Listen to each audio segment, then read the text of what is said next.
Everyone, welcome to my channel metamind management. तो अभी हम लोग करने वाले हैं सब्जेक्ट ह्यूमन वैल्यूज़ का क्वेश्चन पेपर सॉल्व, जो कि अभी यूनिवर्सिटी ने अभी इसी ईयर अपने इंटरनल स्टूडेंट्स के लिए पेपर बनाया था।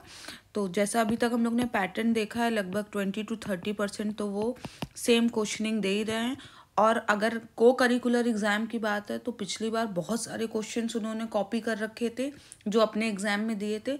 तो अगर इसमें 100 क्वेश्चन है तो आप ये मान लो कि 20 to 25 क्वेश्चंस की चांसेस हैं कि इसी पेपर से दे दिया जाए। प्लस आपको पैटर्न पता चल जाएगा कि किस टाइप के क्वेश्चन ज़्यादा पूछे गए हैं। तो स्टार्ट करते हैं। सबसे पहले क्वेश्चन है, अच्छा मैं 1 गो में बताऊंगी, 1 to 100 इसी में ही इसी वीडियो में मैं सॉल्व कराऊंगी। 2 पार्ट में वीडियो नहीं बनाऊंगी, इसी में करूंगी चाहे कितना भी बड़ा वीडियो बन जाए। स्टार्ट करते हैं। पहला है, which of the following is essential for character building according to Swami Vivekananda. अच्छा, मैंने जितने क्वेश्चन करे उसमें कैरेक्टर बिल्डिंग के क्वेश्चन बहुत सारे थे, अभी आप खुद ही देखोगे। तो एक इम्पॉर्टेंट टॉपिक लिख लेना आप, कैरेक्टर बिल्डिंग। एक है एथिक्स से रिलेटेड है कि एथिकल हमारे डिसीजंस कैसे होने चाहिए, ठीक है। और गांधी जी के 7 सिंस के लगभग मैं कुछ नहीं बोलूँगी तो 5 क्वेश्चंस तो थे ही थे। तो 7 सिंस के 7 सिंस आप पढ़ लेना। कह रहा है कि which of the following essential for character building according to Swami Vivekananda. Swami Vivekananda ji के अकॉर्डिंग कैरेक्टर बिल्डिंग के लिए क्या इसेंशियल है। सबसे पहले कह रहा है वेल्थ एक्यूमुलेशन। भैया पैसे को जोड़ना कैरेक्टर बिल्डिंग तो नहीं हो सकता। थर्ड कह रहा है फिजिकल फिटनेस, ये भी कैरेक्टर का नहीं होना चाहिए। एकेडमिक एक्सीलेंस, ये भी कैरेक्टर का नहीं है। सेकंड है मॉरल करेज एंड ट्रूथफुलनेस, ठीक।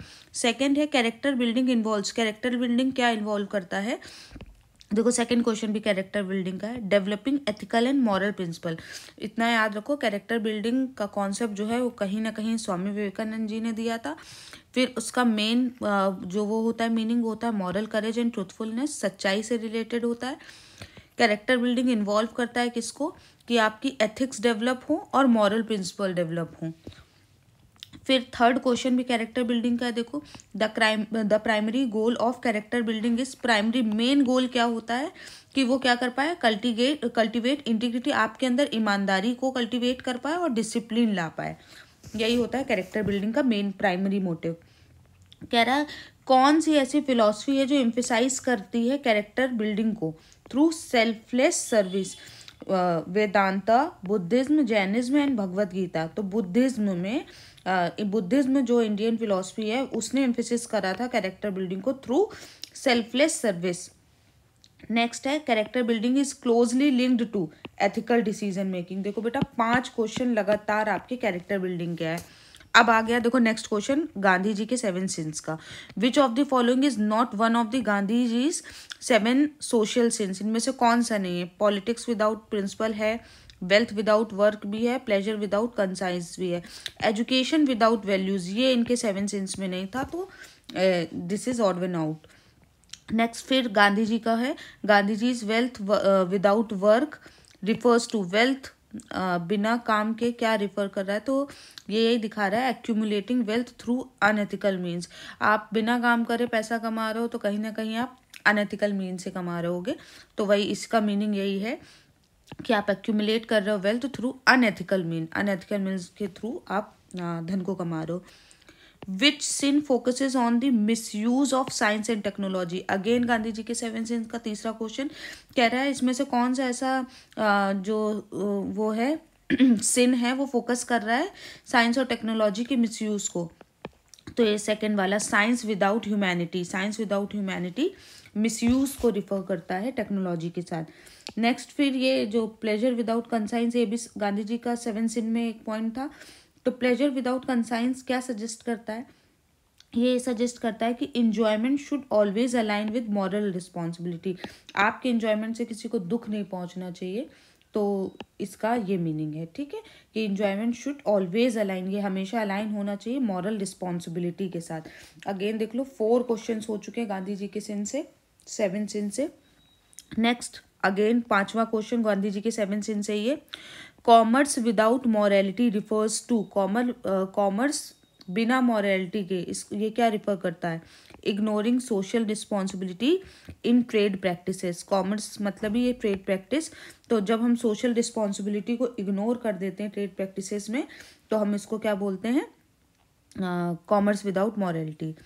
अब 5 क्वेश्चन जब उससे हो गए हैं गांधी जी के 7 सिंस से, तो अब नेक्स्ट इन्होंने कॉन्सेप्ट चेंज करा और फिर आए according to APJ Abdul Kalam parents and teacher should focus on. Parents और टीचर को किस पे फोकस करना चाहिए एपीजे अब्दुल कलाम के हिसाब से, building moral and ethical foundation in children. बच्चों में मॉरल और एथिकल फाउंडेशन को बिल्ड करने पे फोकस करना चाहिए। सेकेंड है the role of parents in character building, again character building 6 question आ गया। रोल ऑफ पेरेंट्स का क्या रोल होता है कैरेक्टर बिल्डिंग में, तो पेरेंट्स जो है बेटा वो क्या करते हैं, instilling values of honesty and empathy. Honesty और एम्पैथी की वैल्यू पेरेंट्स ही अपने बच्चों में डालते हैं। नेक्स्ट कह रहा है teacher contribute to character building. अब देखो फिर बेटा 7th क्वेश्चन कैरेक्टर बिल्डिंग का कह रहा है टीचर को कंट्रीब्यूट करना चाहिए कैरेक्टर बिल्डिंग में। कैसे करना चाहिए, leading by example and nurturing moral values, examples के थ्रू और अपने मॉरल वैल्यू को नर्चर करने के थ्रू लोगों के अंदर, बच्चों के अंदर कैरेक्टर बिल्डिंग की फीलिंग लानी चाहिए। Next APJ Abdul Kalam believed teacher must. APJ Abdul Kalam ने बिलीव करा कि टीचर कैसा होना चाहिए, ऐसा होना चाहिए जो क्या करे, इंस्पायर करे स्टूडेंट्स को टू ड्रीम बिग, कि वो बड़े सपने देख पाए। 15 the collaborative role of parents and teachers helps in, मतलब जो एक कंबाइंड रोल होता है पेरेंट्स और टीचर का, वो किस में हेल्प करता है, to in building a strong moral character in children. ठीक, एक बच्चे में स्ट्रॉन्ग मॉरल कैरेक्टर बिल्ड करता है। नेक्स्ट आ जाता है सीएसआर। सीएसआर भी इंपॉर्टेंट है, सीएसआर से भी आपको 4 से 5 क्वेश्चन मिलेंगे। कह रहा है CSR refers to a company's obligation to, option B, contribute positively to society and the environment. CSR जो है रिफर करता है कंपनी के ऑब्लिगेशन को कि वो क्या करे, कंट्रीब्यूट करे, अपना योगदान दे पॉजिटिवली, किसमें, सोसाइटी में और इन्वायरमेंट में। जिस इन्वायरमेंट और सोसाइटी में वो अपनी कंपनी को स्टैब्लिश करके रन करा रहे हैं वो उसमें कुछ ना कुछ कॉन्ट्रीब्यूट करे पॉजिटिवली। 17 अगेन सीएसआर का question, which of the following is की बेनिफिट ऑफ सीएसआर। सीएसआर का की बेनिफिट क्या होता है, इससे आपकी ब्रांड रेपुटेशन इन्हेंस होती है और स्टेक होल्डर का ट्रस्ट बढ़ता है। ठीक है, स्टेक होल्डर कौन होते हैं, जो डायरेक्टली इफेक्ट होते हैं आपकी कंपनी से।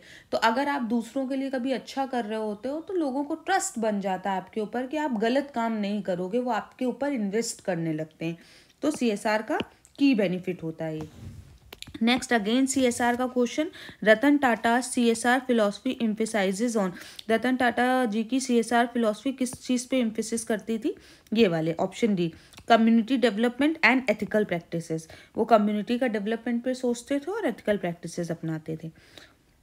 विच of the following is a model of CSR. Again CSR का क्वेश्चन, कौन सा मॉडल है, ये फिलैंथ्रोपिक मॉडल है। ठीक, कंज्यूमर सेंट्रिक हो नहीं सकता, कॉम्पिटिटिव हो नहीं सकता, एडवर्टाइजिंग हो नहीं सकता, यही है ऑप्शन ए।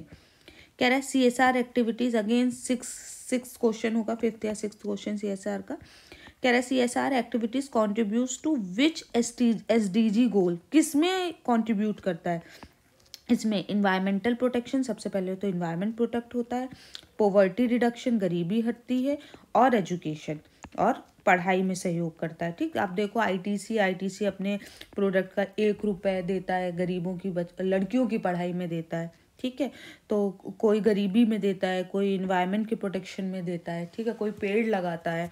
तो इस तरह से सीएसआर एक्टिविटीज़ क्या करती हैं, कंट्रीब्यूट करती हैं एसडीजी गोल में। नेक्स्ट कह रहा है ethics in management involves. Ethics अगर हम मैनेजमेंट में ला रहे हैं तो वो क्या इन्वॉल्व कर रहा है, तो making decision based on moral principle. जब भी मैनेजमेंट में हम क्या करते हैं, डिसीजन मेक करते हैं, तो जो भी हम डिसीजन मेक कर रहे हैं वो किस पे बेस्ड होने चाहिए, हमारे मॉरल प्रिंसिपल्स पे बेस्ड होने चाहिए। वो किसी को हार्म नहीं कर रहे हो, किसी के साथ फ्रॉड नहीं कर रहे हो, हम प्रॉफिट कमा रहे हैं लेकिन उसका प्रॉफिट का मोटिव ये नहीं होना चाहिए कि हम कंज्यूमर के साथ, कंज्यूमर को डिच कर रहे हो या उनको धोखा दे रहे हो या उनके साथ फ्रॉड कर रहे हो। तो ये ऑप्शन होगा making decision based on moral principle. Next है spiritual values in management promote ignoring cultural diversity. Spiritual value जो मैनेजमेंट की है वो प्रमोट करती है किसको, कि वो कल्चरल डाइवर्सिटी को क्या करें, इग्नोर करें। नेक्स्ट है secular ethics are based on, secular ethics जो है वो किस पे बेस्ड होती है? Option C, universal moral principles irrespective of religion. आप किसी के भी रिलीजन में हो उससे फर्क नहीं पड़ता, आप यूनिवर्सल, यूनिवर्सल मतलब होता है एक, ठीक, मॉरल प्रिंसिपल को अपना रहे हो, ठीक है। 24 विच of the following is a feature of spiritual values in business, इनमें से किसका मतलब है कि कौन किसका फीचर है स्पिरिचुअल वैल्यू ऑफ बिजनेस में? तो ये option B, compassion and empathy towards stakeholder. हमें कंपैशन लाना है और इम्पैथी मतलब जब हम किसी बोलते हैं ना, किसी दूसरे के जूते में पैर रखना, किसी दूसरे की सिचुएशन को अपना सिचुएशन समझना, तो उसको हम बोलते हैं इम्पैथी। तो कंपैशन लाना और इम्पैथी लाना किसके टूवर्ड्स? स्टेक होल्डर्स के टूवर्ड्स। नेक्स्ट है एथिकल डिसीजन मेकिंग रिक्वायर्स, अगर आप एथिकल डिसीजन मेकिंग कर रहे हो तो क्या रिक्वायर कर रहा है? Weighing all social, environmental and financial factors. हम सबको वे करेंगे, सबको देखेंगे कि इसमें सोशल, इन्वायरमेंटल और फिनेंशियल फैक्टर्स कैसे इन्वॉल्व हैं और हमें अब कैसे डिसीजन लेना चाहिए। ह्यूमन वैल्यूज क्या होती हैं? Human values are universal principle guiding ethical behaviour. Universal principle मतलब कोई एक, जो सब लोग एक प्रिंसिपल को फॉलो कर रहे हो, सबके लिए एक ही प्रिंसिपल हो जो कि गाइड कर रहा हो किसको? एथिकल बिहेवियर को, कि what should be done. 27 which is not a characteristic of human values. अब देख लो बेटा, ह्यूमन वैल्यूज के क्वेश्चन आ रहे हैं। सबसे पहले हम लोगों ने कैरेक्टर बिल्डिंग पे देखे क्वेश्चन, दूसरा हमने गांधी जी के 7 सिन पे देखे, तीसरा हम लोगों ने CSR पे देख रहे थे, अब चौथा जो हम मुझे दिख रहा है वो ह्यूमन वैल्यूज पे दिख रहा है। तो ये टॉपिक्स आप लिखते जाना और इस पे एक बार रीड मार लेना। कह रहा है ह्यूमन वैल्यूज जो है which is not a characteristic, इनमें से कौन सा कैरेक्टरिस्टिक ह्यूमन वैल्यू का नहीं है? स्टैटिक एंड अनचेंजेबल, ठीक, ये क्या ह्यूमन वैल्यूज का कैरेक्टरिस्टिक नहीं है।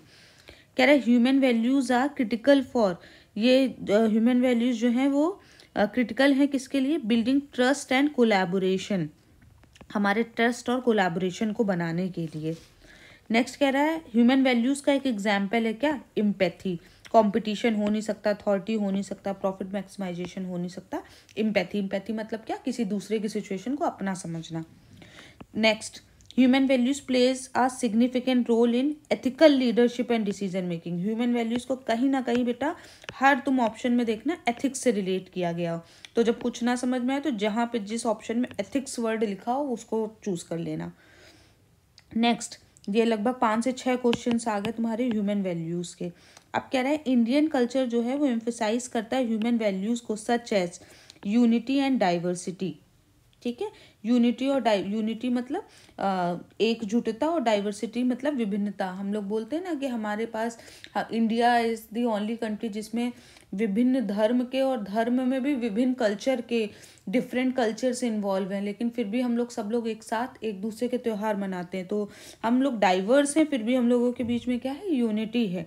तो वही कह रहा है इंडियन कल्चर जो है वो एम्फेसाइज कर रहा है ह्यूमन वैल्यूज को, such as unity and diversity.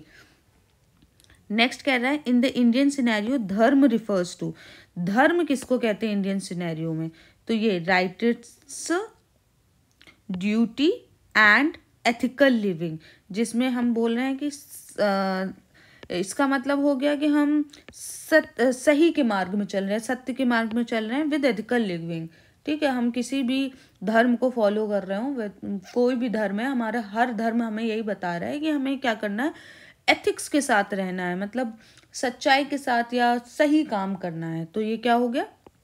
Indian के अकॉर्डिंग, इंडियन सिनेरियो के अकॉर्डिंग धर्म रिफर कर रहा है, ठीक है। नेक्स्ट है human values in India are influenced by, तो ऑप्शन 1 ये किसके? इंडियन वैल्यूज जो हैं वो ह्यूमन वैल्यूज जो हैं इंडिया में वो किससे इन्फ्लुएंस है? Philosophical text like Bhagavad Gita and Upanishad, हम लोग इसको फॉलो करते हैं।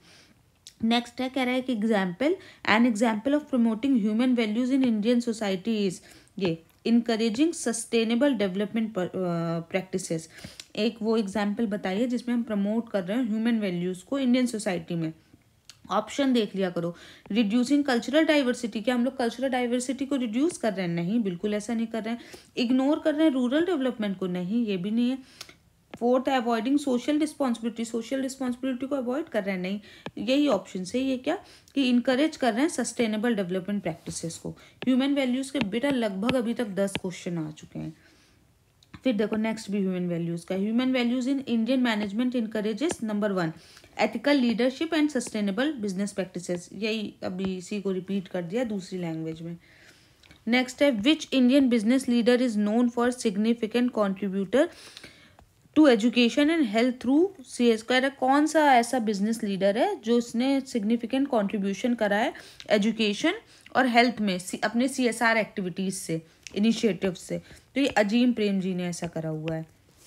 नेक्स्ट प्राइमरी ऑब्जेक्टिव क्या होता है CSR का, ये address societal and environmental issues. देखो CSR के 5 क्वेश्चंस पहले आ गए थे, अब फिर से CSR के क्वेश्चंस आ रहे हैं हमारे पास। Next question, Bill Gate philanthropic effort align with which aspect of CSR, तो ये वाला एस्पेक्ट है क्या, enhancing global health care and education, ये ग्लोबल हेल्थ केयर और एजुकेशन पे इनका फिलैंथ्रोपिक एफर्ट है जो कि CSR के टूवर्ड्स लगा हुआ है, क्या कि ग्लोबल हेल्थ केयर इन्हेंस हो और एजुकेशन इन्हेंस हो। 39 फिर CSR चल रहे हैं बेटा हम लोग, which phase of CSR integrate social responsibility into core business operation, इसको हम लोग बोलते हैं strategic phase. Strategic phase of CSR जो है वो इंटीग्रेट करता है सोशल रिस्पॉन्सिबिलिटी को बिजनेस ऑपरेशन के साथ, इसको हम बोलते हैं स्ट्रैटेजिक फेज। ये सारे फेज पढ़ लेना। फिलैंथ्रोपिक फेज क्या होता है, जब हम एथिक्स से रिलेट करते हैं। रिएक्टिव फेज क्या होता है, स्ट्रैटेजिक क्या होता है, कंप्लायंस क्या होता है। 2 फेज तुमसे पूछ लिए गए हैं, अभी एक जगह फिलैंथ्रोपिक फेज पूछा गया था, एक जगह स्ट्रैटेजिक फेज ये पूछा गया है। 40 कह रहा है CSR is most closely associated with SDG goals, क्या कौन से अभी हम लोग ने देखे थे, कोई भी पॉवर्टी ना हो, क्वालिटी एजुकेशन हो और क्लाइमेट एक्शन हो। अभी हम लोग ने इसका बस लैंग्वेज चेंज थी, यही क्वेश्चन करा था। 15 क्वेश्चन लगभग CSR के कर चुके हैं। Ethical decision making in business require, business में एथिकल डिसीजन मेकिंग क्या रिक्वायर करता है, considering moral principles over profit, हम प्रॉफिट के ऊपर जब मॉरल प्रिंसिपल को ऊपर ले जाएंगे, ये चीज़ रिक्वायर्ड होती है किसमें, एथिकल डिसीजन मेकिंग में। A company that engages in child labour, एक कंपनी जो चाइल्ड लेबर में इंगेज कर है वो क्या वॉयलेट कर रही है, ये एथिकल बिजनेस प्रैक्टिसेस, आप एथिक्स को फॉलो नहीं कर रहे हो। नेक्स्ट कह रहा है which of the following best describes